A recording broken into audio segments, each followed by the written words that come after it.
Dear sisters and brothers of my YouTube family. Today we're going to look at the meaning of this word and an example with grammar. The word is disdain. Disdain. Disdain means treat with scorn.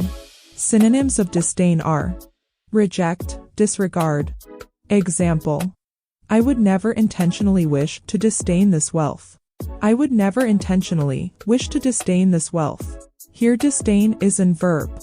An verb is one of the 8 parts of speech. A verb is a word that expresses action, state of being, or a relation between two things in a sentence. Example. She is smiling in front of the audience. That aeroplane was flying above the clouds.